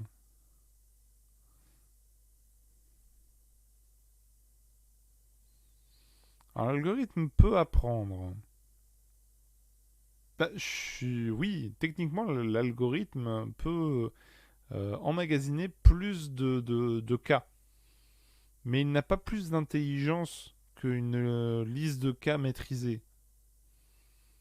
Ce problème, c'est que est-ce que l'algorithme est capable de réagir à tous les cas? Et c'est là tout le problème. Et en fait, à vrai dire, le problème n'est pas le fait que si on se retrouve dans une situation complètement atypique, qu'est-ce que va faire l'algorithme? Parce qu'à vrai dire, bah, nous non plus, on ne saura pas plus réagir que l'algorithme. Moi, le problème, il est plutôt dans la marge d'erreur à côté, qui est le cas de ces freinages fantômes. Le cœur du problème, il est là. C'est que qu'est-ce qu'on fait de ce pourcentage de faux positifs algorithmiques qui vont potentiellement générer soit un accident, soit la mort du passager. Et voilà, c'est l'exemple que je disais. Vraiment, c'est si à un moment donné, la caméra, en fait, elle détecte qu'il y a des gens sur la route et que l'algorithme a été programmé pour dire qu'il favorise le plus grand nombre et donc il crache le véhicule plutôt que d'écraser les gens, bah, si c'est un faux positif à ce moment-là, fait chier.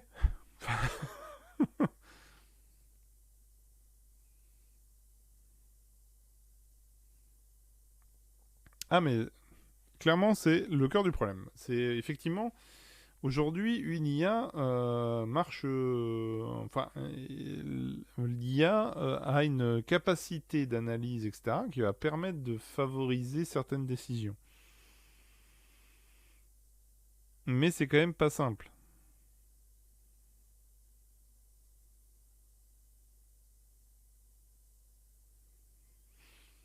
Ah, ça, c'est une vraie question. Effectivement, aujourd'hui, est-ce que les humains font plus de faux positifs? Enfin, est-ce que les humains sont plus dangereux qu'un algorithme? C'est une vraie question. Je l'accorde. Dans le sens qu'effectivement, à un moment donné, on a un niveau de fiabilité qui fait que, normalement, si... en fait, les situations atypiques sont dues à l'humain. Parce qu'un algorithme, voilà, si la route est construite correctement de base, voilà.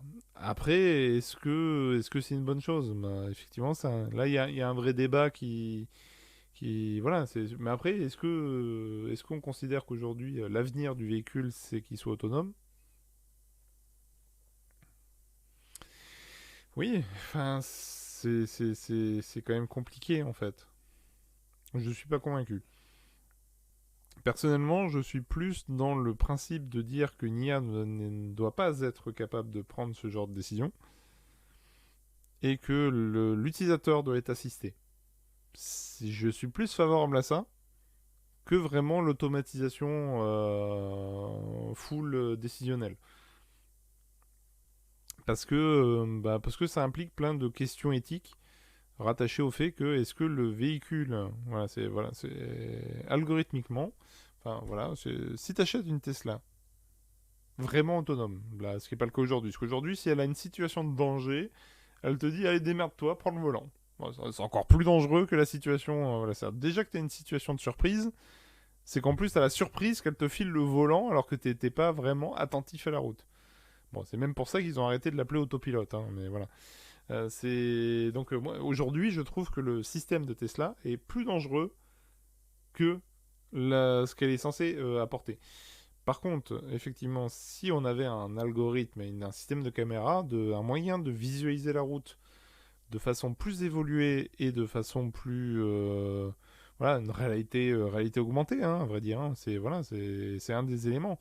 Par exemple, une réalité augmentée qui permettrait de voir la route en infrarouge. C'est hallucinant le nombre de problèmes qu'on aurait en moins.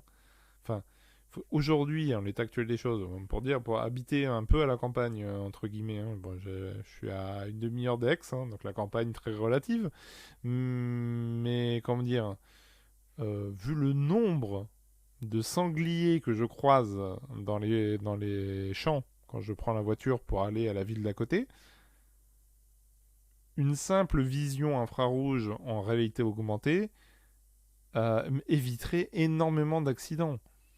Et moi-même, enfin, le nombre de fois où j'ai esquivé à la dernière seconde le sanglier sur le bord de la route, j'aurais été heureux à ce moment-là que en fait, je l'ai vu 1 kilomètre avant qu'il y avait un sanglier sur le bord de la route. Voilà, c'est un exemple parmi tant d'autres, mais voilà, pour moi aujourd'hui, considérer qu'on va passer directement de la case rien du tout, aucune assistance, à je donne l'ensemble du contrôle à un algorithme. Ouais, je pense pour moi qu'il y a une étape intermédiaire. Une étape intermédiaire où, en fait, on juge la pertinence de conduire un véhicule avec des outils augmentés. Déjà, voilà, c'est con, mais aujourd'hui, en fait, est-ce que on sait, cette façon d'analyser la route, etc., est la bonne? Voilà, on n'en sait rien, en fait. Mais bref, en tout cas, ce qui est sûr, c'est que je suis pas convaincu.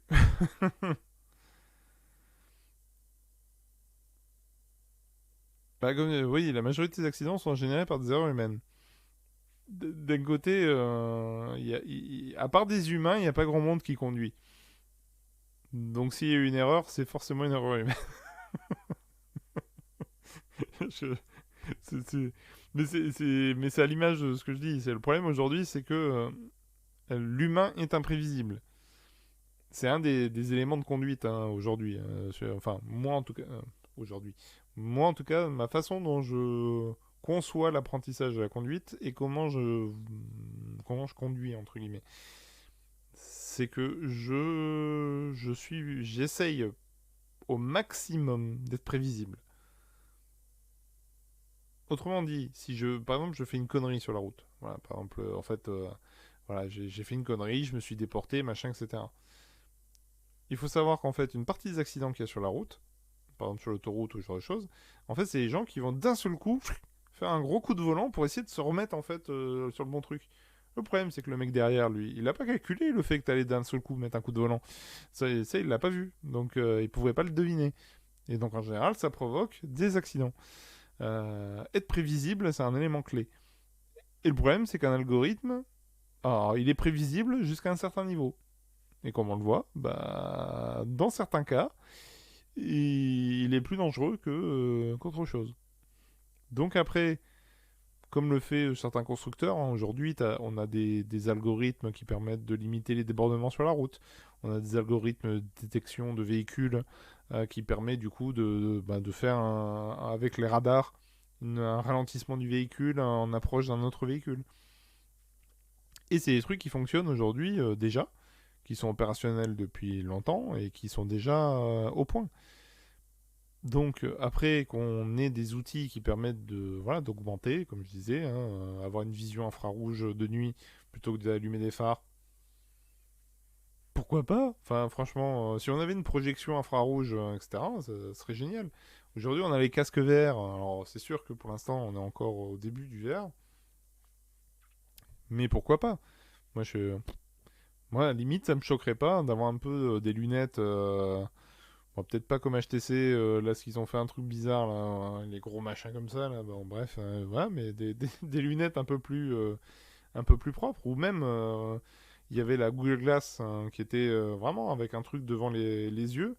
Bah, rien que ça, en fait, on aurait toujours un peu un œil normal, et un deuxième avec un léger bandeau qui te donne un peu la surimpression de l'infrarouge, etc., bah, c'est toujours ça de prix.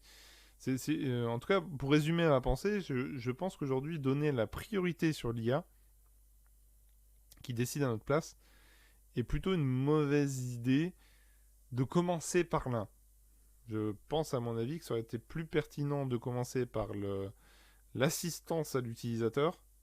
Et ensuite, si au moment où on a fiabilisé le truc, on sait que ça marche bien, que ça a apporté des vrais avantages à l'utilisateur, que du coup les données sont fiables. Parce qu'aujourd'hui, c'est un des problèmes, c'est qu'on s'aperçoit que la caméra, c'est pas top top. Hein.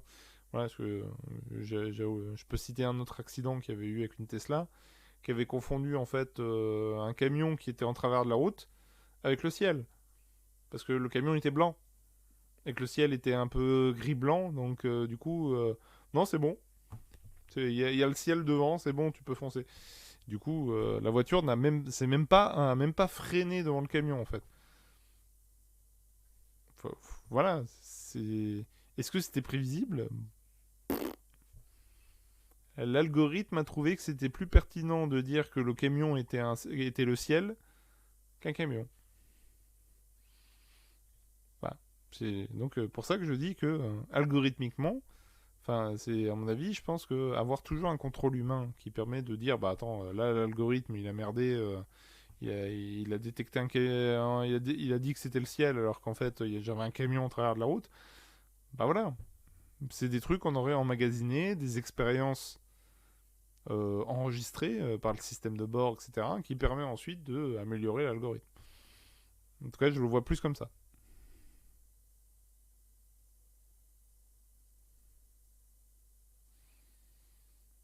Bah c'est oui, alors les freinages doivent être corrigés, oui, mais tu corriges ça comment?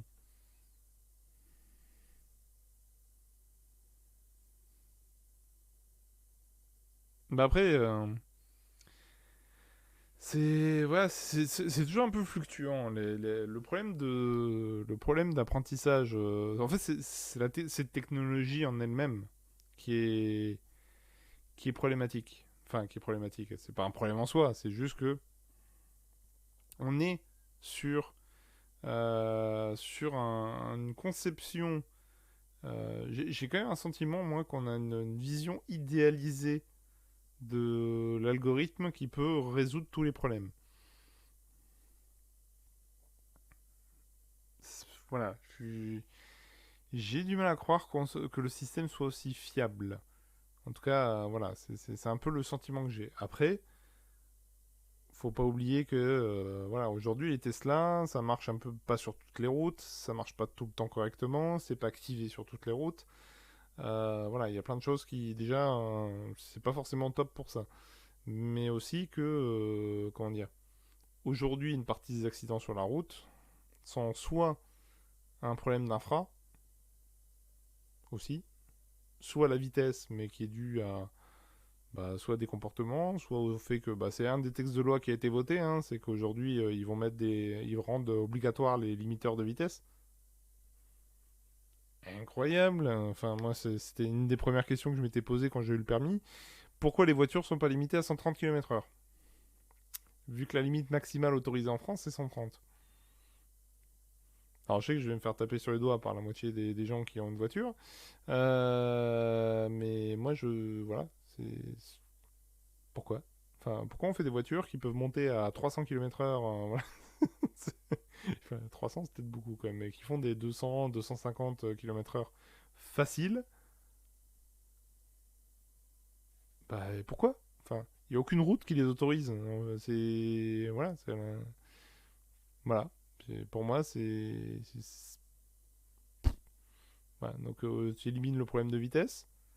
Tu fais en sorte que l'ensemble des espaces soient aménagés, qu'il y a des bonnes protections, etc. Parce que le problème de la mortalité en France sur les routes est un peu une particularité française. Hein, donc voilà, t'as d'autres pays qui ont des infrastructures de bien meilleure qualité qui du coup ont moins de morts.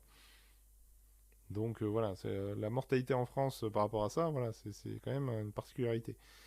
Donc du coup, est-ce que dans cette minorité de gens qui conduisent, l'algorithme serait meilleur?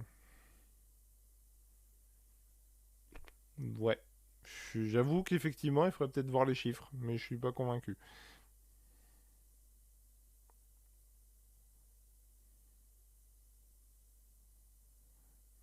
En cas d'apocalypse zombie. Bah, les algorithmes, effectivement, les algorithmes de reconnaissance faciale, oui, bah, c'est pareil, oui, ça marche entre marchés, quoi. Enfin, c'est juste que on sait qu'un algorithme est facilement manipulable et peut facilement se tromper. Voilà, hashtag. Alors, c'était quoi déjà? Je sais même plus quand elle s'appelait l'IA de Microsoft. Mais voilà, elle est devenue néo-nazie et voulait exterminer l'humanité. Voilà, c'est faux. Algorithme. Alors, ok. Voilà, c'est-à-dire il faut mesurer la qualité des données qu'on lui transmet pour ensuite qu'elle fasse une décision par rapport à un algorithme efficace. On est quand même sur des trucs où voilà, c'est pour ça que je suis très sceptique sur l'utilisation des IA pour des éléments critiques. Autant sur du, voilà, c'est comme je dis, de l'assistance à l'utilisateur. pourquoi pas. L'assistance médicale, je dis pourquoi pas, parce qu'effectivement, un médecin peut avoir l'utilité d'avoir accès en fait à une analyse rapide des bases de données pour donner un avis ou du moins s'appuyer sur des éléments plus facilement avec une IA qui va dire bah attends avec tel symptôme tel symptôme tel symptôme t'as tant de probabilité que ce soit plutôt ça, tant de probabilité que c'est ça par rapport à différents cas, etc. Et ça donne accès à une bibliothèque d'informations rattachée à chaque cas. Voilà, mais c'est plus un accès à l'information et faciliter l'accès à certains types d'informations que de vraiment prendre la décision à ta place. Et pour moi, c'est un peu finalement, dans la même continuité de l'exemple. Voilà, tout le monde serait choqué de dire que une IA donnerait une prescription médicale. Voilà. C'est parce que algorithmique, de toute façon algorithmique, tu lui dis, bah voilà, j'ai tant de température, j'ai ça, j'ai les ganglions qui sont gonflés de temps, voilà, j'ai l'analyse de sang qui indique ça, machin, ta. Bah voilà. Donc vous avez ça et je vous donne prescription pour ça. Une IA est tout à fait capable de le faire, hein. Est-ce que pour autant j'en aurais confiance? Alors oui, hein, il y a des médecins qui se merdent, hein, ça j'ai pas de doute, hein. Mais de là à faire confiance à un algorithme. Et donc pour moi, c'est la conduite autonome, c'est le même problème. Je vois pas pourquoi je devrais lui faire confiance. Voilà. C'était un peu le. Sans le vouloir, je me suis lancé dans un débat sur les IA, c'est assez violent quand même. Mais bah, j'espère que ça intéresse des gens, en tout cas, ce que je dis. Mais bref, en tout cas, c'est mon point de vue. Après, hein. Moi, je suis ouvert à toute autre interprétation et toute autre idée hein, de l'IA. Moi, je pense que chacun a le droit à son avis. Mais voilà, moi, je fais partie un peu des sceptiques hein, pour la généralisation de l'IA. Je suis pas contre les IA voilà, en général. Je pense que c'est toujours intéressant. Mais pour moi, ça reste de l'appui. Ça va pas jusqu'à la décision à la place. Voilà. Ma limite, elle est là.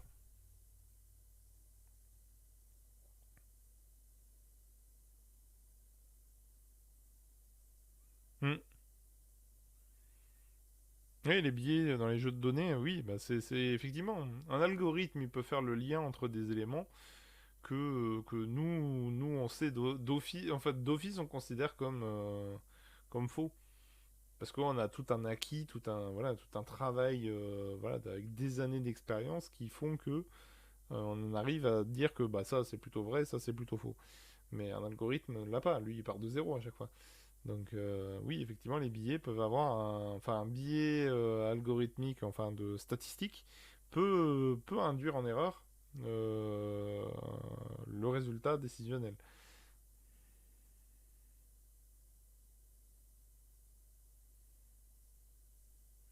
Faut prendre en cas bah oui, tous les cas de figure, ce qui est impossible, c'est vrai. Par contre, mais comme après il y a des contre-exemples, hein. C'est dans l'autre sens, hein. Là, je vote pas pour moi, mais c'est là où c'est intéressant. C'est que on a eu des là aujourd'hui dans certaines je crois que il y a certains médicaments qui sont en cours d'étude qui sont basés sur des algorithmes qui en fait c'est un algorithme qui a essayé de calculer en fait la structure moléculaire la plus optimale pour certains traitements. Bref, c'est basé sur plein de problèmes, de trucs de biologie, etc. J'y connais que dalle. Mais effectivement, aujourd'hui, on a des algorithmes qui nous aident à trouver, par le pouvoir de puissance de calcul et d'analyse en fait par rapport à des données scientifiques, etc., une base scientifique, de trouver en fait quelle est la construction la plus optimale pour traiter certaines maladies ou certains éléments, pour attaquer certains virus, pour attaquer, voilà, on est sur ce genre de capacité. Mais donc l'IA a un vrai intérêt dans bien des domaines, que ce soit dans les analyses de données, dans les analyses radio, dans les analyses voilà pour la partie astronomie, etc. Une partie des IA ont un vrai intérêt pour ça. Mais ça reste de l'assistance. Il ne prend pas de décision. Voilà. Je sais que j'aime bien m'entêter sur ma propre idée, mais voilà. Mais bon, je suis pas tout seul à penser comme ça, heureusement. Mais bon, en tout cas, Alors personnellement, je pense qu'à terme, l'homme se fera forcément dépasser par la machine sur tout un tas de tâches. Surtout, c'est à quel moment on leur passe la main pour quelles tâches et comment on les accompagne au mieux entre-temps. Le cas particulier de l'IA finira par mieux réagir qu'un être humain. Ouais, oui. Il faudra toujours un ingénieur derrière. Bah oui et non, tu vois, c'est vraiment, je suis plutôt sur l'idée que, effectivement, je suis d'accord pour dire que les machines peuvent faire des tâches plus évoluées, ça n'empêche pas de faire des tâches complexes. Mais ça restera dans la limite d'un scénario prédéfini. Et dans lequel il n'y a pas un risque de tuer quelqu'un. Ou tout du moins, un risque limité. Ah, après, oui, je suis d'accord. Pour le long terme, pas dans l'immédiat, oui, forcément. Ça, je suis à l'immédiat, je pense on n'y est pas encore. Mais même à long terme, je pense pas que l'IA sera capable d'aller au-delà de, En fait, c'est juste que les machines, à l'état actuel des choses, sont déjà plus puissantes que le cerveau humain dans la puissance brute de calcul. C'est déjà le cas. Mais l'humain a toujours un énorme avantage sur sa capacité multiple, en fait. C'est juste que d'un point on a une diversité de capacités que l'IA est très loin d'être capable de s'en approcher, même d'un chouïa de s'approcher. L'IA est forcément construite sur une base informatique qui a ses propres limites. Et il n'ira jamais au-delà. Même avec des IA qui apprennent, machin, etc. Et elles iront pas plus loin que l'architecture dans laquelle elles ont été construites. Chose qu'un être humain est capable d'aller au-delà. Parce qu'il a beaucoup moins de. Déjà, il y a beaucoup moins de limites qu'une IA ou qu'un logiciel. Et surtout, c'est qu'on a une capacité de raisonnement que peu de machines, même aucune machine n'en est capable. Parce qu'une machine n'est qu'une puissance brute de calcul. C'est ça. Pour moi, le truc, il est là. À vrai dire, pour faire une analogie à ça, pour moi, aujourd'hui, on est un peu sur la brute épaisse, qui est une force considérable, qui peut faire le caïd dans certains domaines. Voilà. Par contre, voilà, va pas lui demander à faire des maths. Ben, c'est un peu ça. Pour moi, l'informatique et l'algorithme, c'est la brute épaisse de l'informatique. C'est efficace, c'est puissant, mais il ira pas plus loin. C'est un peu. Moi, c'est un peu ma vision des choses. Ça ira pas plus loin.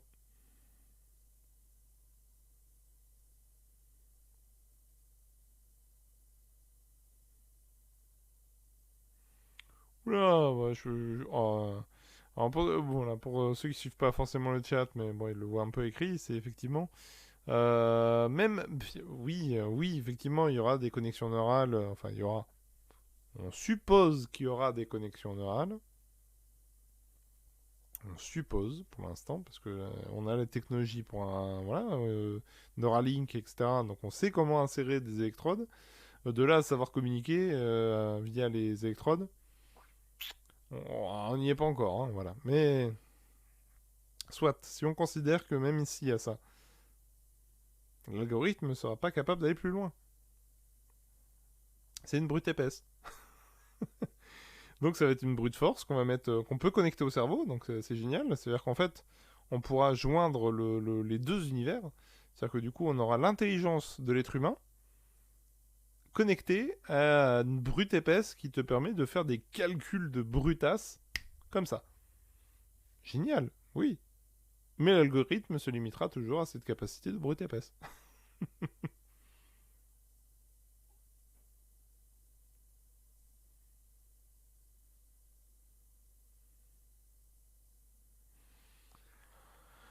Est-ce qu'on pourrait simuler l'intelligence humaine?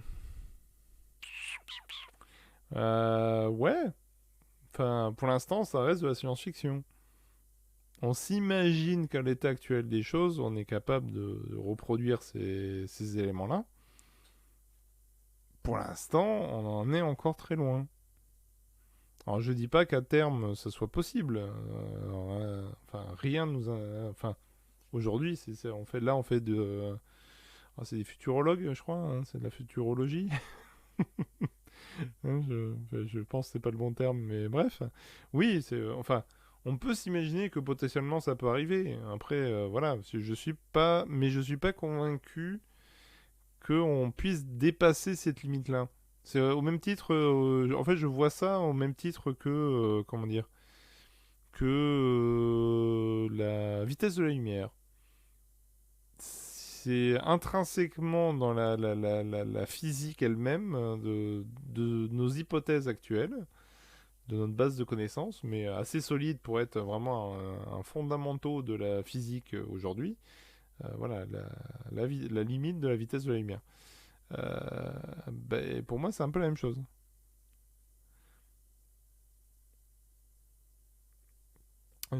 Pour moi, c'est l'IA, même avec les meilleures technologies du monde, même avec des super connexions, des sensibilités, machin, etc., sera toujours limité par rapport à ça. Qu'après, si on simule un cerveau, oui. Enfin, déjà, simuler le cerveau, qu'est-ce qu'on entend par simulation? Qu'est-ce qu'on entend par simulation parfaite? Bon, peut-être, mais elle sera basée quand même sur nos hypothèses à nous. Aujourd'hui, c'est un peu le cas. Prenons l'exemple un peu des. Aujourd'hui, on a des supercalculateurs qui font de la simulation, par exemple, d'atmosphère, de machin, etc.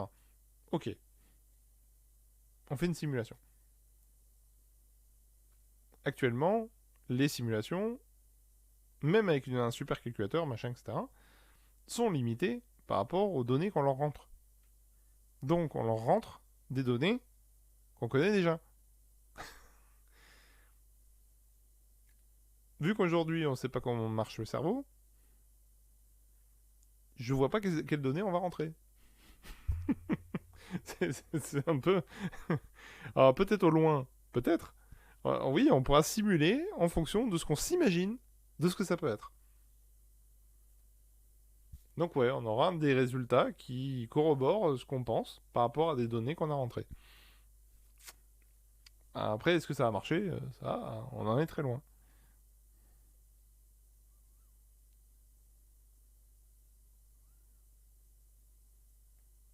Oui, effectivement, on a simulé des cerveaux de petits animaux. Alors oui, on a simulé des neurones qui interagissent entre eux et qui potentiellement réagissaient de façon algorithmique de la même façon que une souris. Ouais, je crois que c'était une souris. Hein, je crois de souris. Ouais, je crois que c'était une souris. Bref, oui, il réagit comme on l'a imaginé au départ,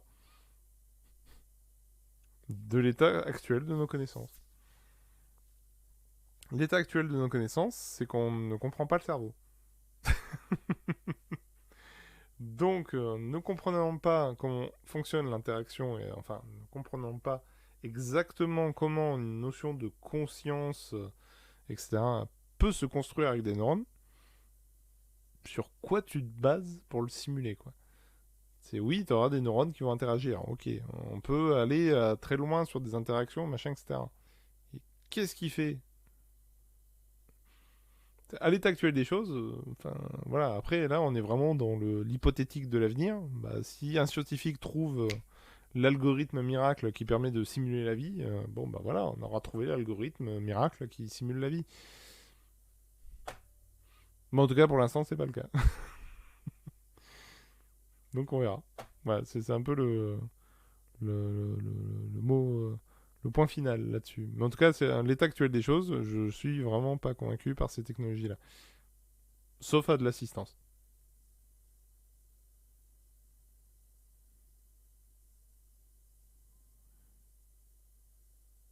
Je suis plutôt illusionniste, perso, sur le problème difficile de la conscience.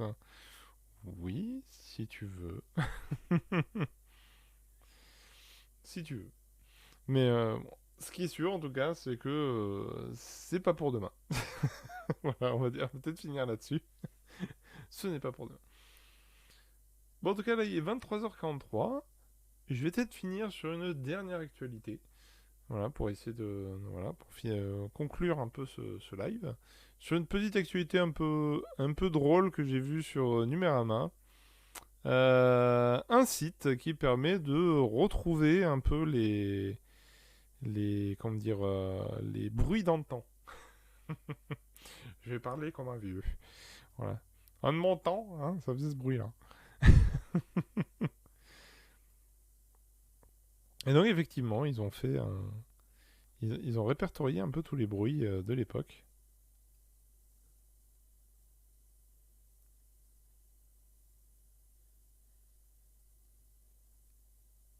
Alors, je sais pas si vous entendez le son, du coup. Vérifier, mais normalement... voilà, ça tourne un peu en boucle. Mais en tout cas, voilà. Donc, c'était le petit truc marrant que j'avais trouvé. Oh la vache. Oui.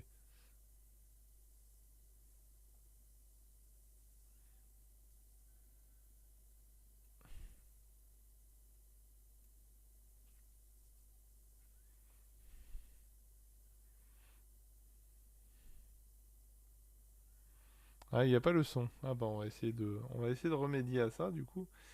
L'audio du bureau. Il est où l'audio du bureau? Ah bah oui, ça explique beaucoup de choses, effectivement. Alors, il est où ce... Il est où, il est où, il est où, il est où? Voice. Normalement, c'est lui, ça fait de ma part. Alors, je vois l'audio ici. Est-ce que vous on va baisser un peu le son du bureau quand même. Voilà, ça y est. Normalement, vous devez l'entendre.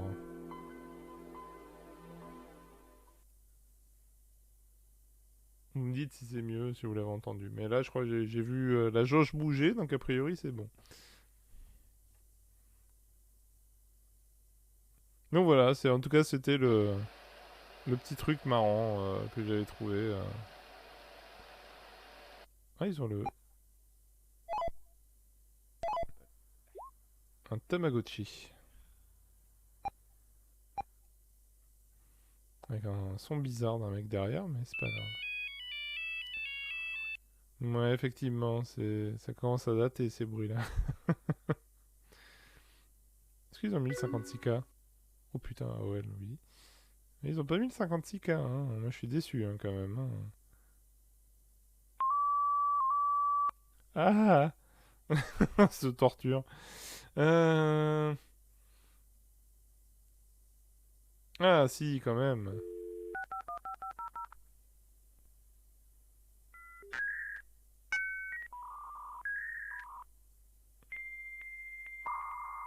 Ah, bah, celui-là on le connaît. Ah, de mon temps, c'était du 56K.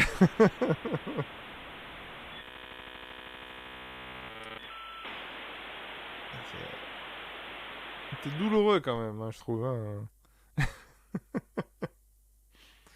Ah, les parasites qu'on pouvait faire quand même sur une ligne téléphonique pour avoir internet quand même, c'était incroyable quand même le 56K. Hein. Donc voilà, en tout cas, voilà, c'était le petit site comme ça. Donc si ça intéresse des gens, je peux vous envoyer le lien. Si ça... voilà, c'est Ouais, je trouve ça marrant, effectivement. C'était une petite idée. C'est un petit site. Paye pas de mine, hein, quand même, mais. Oh, cette photo cliché du geek, quoi. C'est violent. Ah, tiens, une disquette. Ouais. Alors après, pour le lecteur disquette, hein, si vous voulez, tiens, un petit partage de contenu.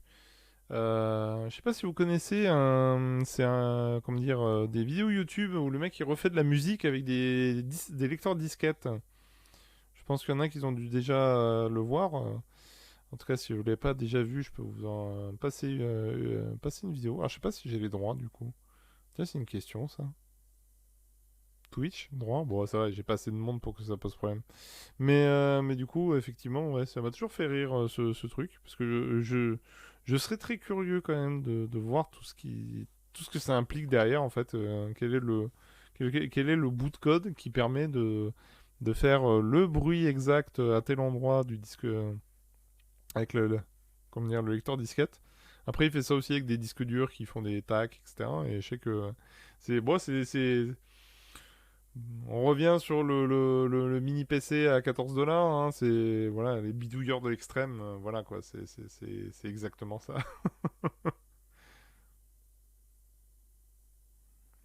Ah, il avait fait une vidéo? Ouais, ça m'étonne pas. Parce que. Mais mais bon, c'était un truc assez marrant. Moi, j'étais fan quand même du principe. Ah, attendez, j'essaie de retrouver ça. Normalement, c'était sur YouTube. Alors, normalement, c'est floppy, je sais pas quoi. Floppy disque musique, peut-être.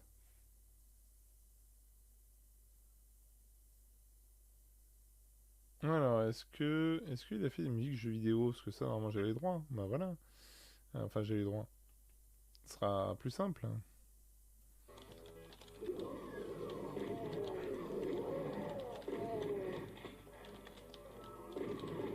Donc là, c'est Doom. Ouais, c'est ça. Hop, on passe en mode cinéma. Voilà. Donc moi, je trouve ça énorme, en fait, d'être capable d'en arriver là.